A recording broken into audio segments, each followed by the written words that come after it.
Rock and roll, Dave, let's go. This is beast cam. Its UI looks more like that of a fighter jet than an advanced camera. And with a price of $14.99, it features like false colours, 4K 24, 150 megabits per second, 4K bitrate, file management.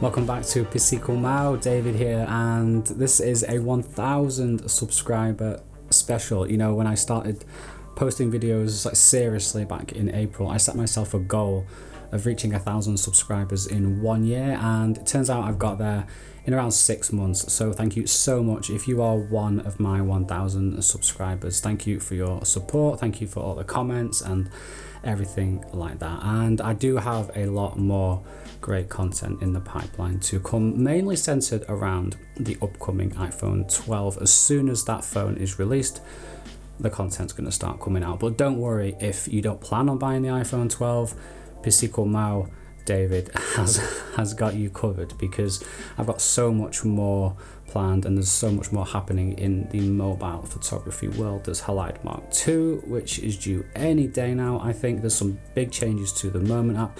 In fact, there's big changes to lots of apps, and I think I'm going to have to go back and redo all of my app reviews at this point. And I'm going to do the app comparison video that I've been promising forever, and I've also got like a best of the year, a best advanced camera app of the year like thing, whether that's going to be award or a list, a top 5, something like that. So definitely stick around for that, and if you haven't subscribed and that sounds good to you, then definitely consider pressing that subscribe button, whether that's a tap or a little click of a mouse. Anyway, let's get on with the behind the scenes video for today, because this 1000 subscriber special, as you saw in the intro, is a behind the scenes video of the making of one of my reviews, which is my Beast Cam review. So let's just get straight into it and start with the main, like the meat and veg of the video, which is A-roll. So A-roll it's like the main story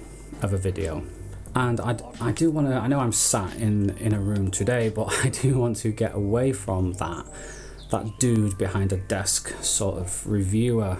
By going outside and filming outside, I think it makes the video a lot more dynamic, more engaging. And speaking of that, I borrowed my brother Mike. I gave him my DJI Ronin S, which is just behind me, and worked with him just to add a bit more, you know, movement to the shots, because I can just go out with my tripod, put my tripod down as I've done in other videos and do it that way. But there are benefits to having like another person there filming you. You'll see my energy in that Beast Cam video is like consistently high because I'm constantly riffing off my brother, as you can see from some of this behind the scenes footage. And speaking of the footage itself, you'll notice how like desaturated and how grey and weird and rubbish it looks.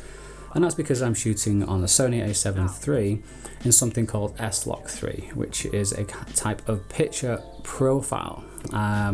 What a picture profile like S-Log 3 does, it shoots in like, you know, the flattest way that it can, so you can control what the footage looks like later.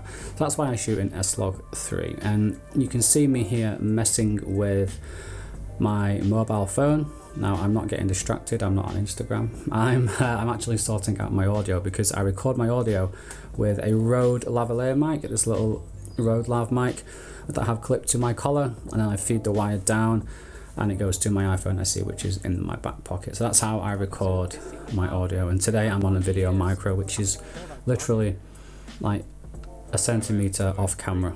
So you can see here that it took 7 times to get this to get this introduction nailed. Now I did do it in the first take, but then I always like to do a few more for safety, if you like, you know, just in case there's a problem with the audio or a problem with the footage and maybe a bit goes out of focus or, you know, something like that. It's always good to have like a backup take, especially as you will see in a minute when I have to take the audio from one clip and bring it into another clip to replace a bit of glitched audio. Anyway, the reason that it took me 7 times this time was because of this dog barking, and that's another common problem that I can get when I'm filming outside. I always go to a place where I know it's going to be quiet. I'm going to get the least resistance, the least interference from dogs, children, just people walking past, the weather, you know, bright sunlight, rain. I have shelter from the rain in the trees if it does start to rain, things like that. So that's why I choose this location, and there's lots of places for me to go around this nature reserve that I go to in order to get the next A-roll location. The cameraman's having technical difficulties. I reckon we should sit on this bench. Huh? I reckon I should sit on this bench. Okay. What do you reckon? Yeah? I can hop over the bench. I'm only 30, I'm not like 300, I can still hop over stuff. Right. So as you've just seen, I decide to leap over the bench just for my own amusement. And because I was, you know, moving around in that way, like the wire, the Rode Lav Mic's wire is very fragile and the audio can glitch if you're doing movements like that. So in this take, which I believe was the last take, there's 2 words that glitch. So I'm going to play you the final bit as it was included in the final video and see if you can spot where the audio glitches. But in terms of out-and-out features, Beastcam actually lags behind the competition. It doesn't have programmable focus pulling like on Filmic Pro, and it even misses out on some of the things that Moment has, like an RGB histogram, picture profiles, and a waveform. So could you hear anything going on there that indicated that the audio was replaced? I'll show you the raw footage and see if you got it right. But in terms of out-and-out features, Beastcam actually lags behind the competition. It doesn't have programmable focus pulling like on Filmic Pro, and it even misses out on some of the things that Moment has, like an RGB histogram, picture profiles, and a waveform. So the words programmable and histogram glitched out. It was like programmable and histogram. So, you know, I had to take the audio from another take and bring it into this take. And histogram is seamless, but programmable for me definitely sounds a little bit different. And you'll notice that in the unedited footage that the camera's not zooming in and out, and that's one of the things I love about shooting in 4K. It gives you that flexibility. If you shoot in 4K and use a 1080 timeline, you can bring that 4K footage in, and you can, you know, you have a bit of extra freedom, bit of extra versatility to zoom in, to pan, just to add that extra bit of movement to keep people engaged. And speaking of keeping people engaged, going along with A-roll is the B-roll. Now, B-roll in the photography, YouTube photography, internet sphere seems to have taken on like a whole world, a whole life of its own, and it seems to be like a synonym now for just cinematic footage. Like you will see full videos of B-roll, and it's like, no, B-roll is just an alternative to A-roll. That's all it's there for. It's like a show don't tell. So if I'm telling you in the A-roll, I'm showing you in the B-roll, that sort of thing. So you can't have an entire video just of B-roll. It doesn't make any sense. Anyway, that's so I do like my videos to have a lot of B-roll, you know, trying to use it effectively to keep people engaged and up that production value of the video. So taking advantage of having Mike here with the Ronin S, I did get some shots that would be impossible if I was filming by myself, like this one. It's like file management, false colors, 150 megabits per second 4K bitrate.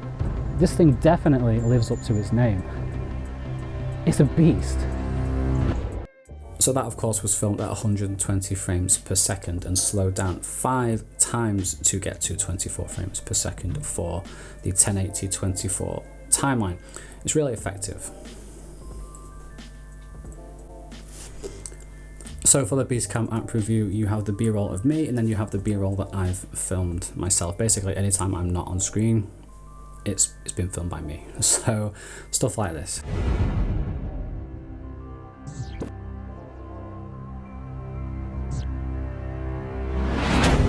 This is Beastcam.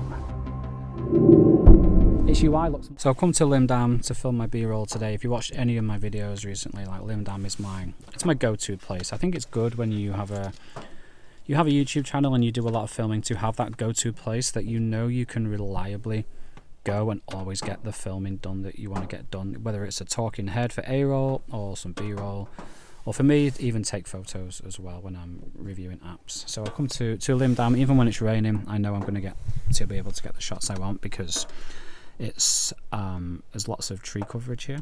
So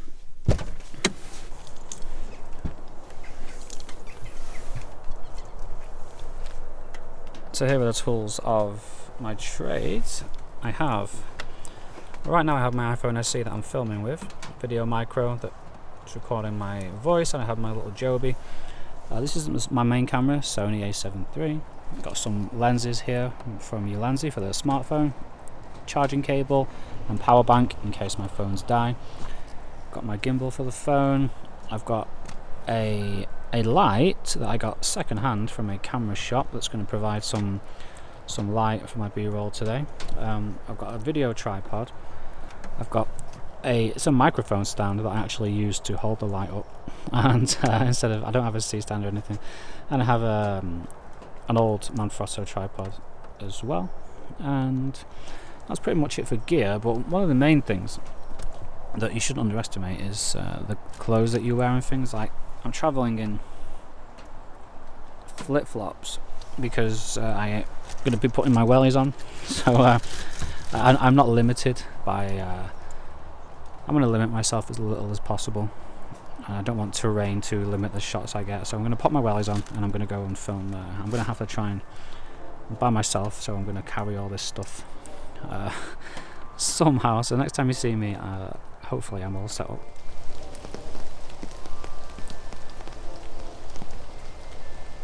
This is why you wear wellies.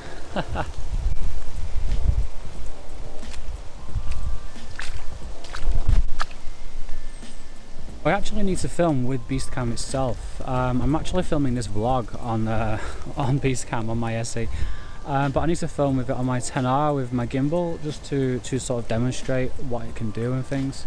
I haven't actually done that yet, so I'm going to put the SE away, find somewhere I can get my 10R and gimbal out without them getting too wet, and do that, because I've seen I'm walking through some really nice shots that would have been great to film. You know, I'm trying to get some work done, and I'm stood here chatting with you lot.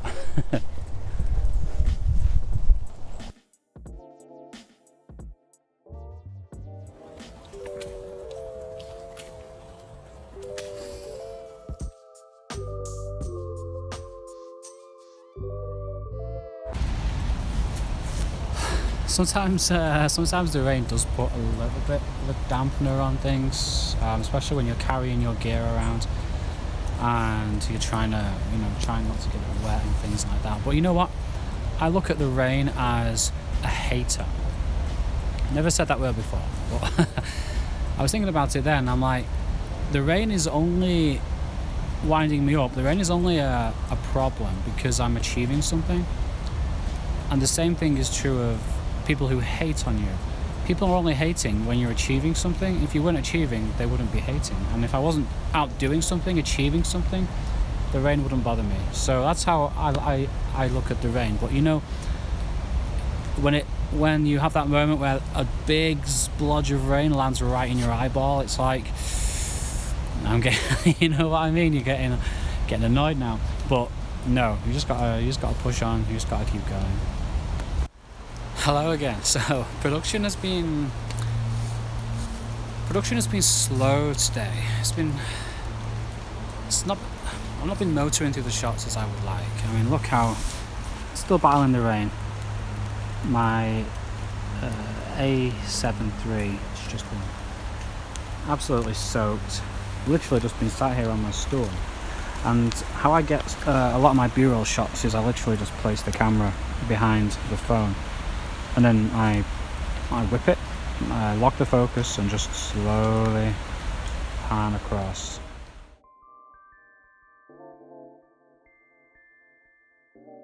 So that's the outside A-roll, and we've got the B-roll, and then one final thing in this Beastcam video. I mean, I was going to mention editing, but there's not really much to talk about with the editing that's like specific to the Beastcam video. If you would like a behind the scenes editing video, then just let me know and I'd be happy to do it. But there's not really much to go into here, like that's behind the scenes specific. Like it would just be like a generic, like drag the clip into the timeline, cut the clip, you know, grade the footage, you know, stuff like that. It's not, wouldn't be anything too interesting for you. And that pretty much sums up the making of process. Now, if there is a bit of the process that I have glossed over that you would like to learn more about, feel free to ask me in the comments. I do read all of my comments, and a lot of like video ideas have come from commenters. So the Beastcam video itself actually came from a comment from one of my subscribers, Elliot, and my Moment app review also came from a comment from another subscriber, Earl. So thank you to you two for making those suggestions. And like I said, if you do want to see any other video, then just let me know, and if it's worth exploring, then I will absolutely explore it. Just know that my schedule from the moment I get my hands on this new iPhone 12 for the foreseeable future is going to be pretty packed. As soon as I can, I'm going to be doing some traveling to broaden my content even more, because that's something that I have dearly missed with everything that's been going on. So thank you so much for watching. Thank you so much for subscribing if you have done. Take care, stay curious. We're gonna go down to that rough bit right there and get as close as I can. And then to the camera.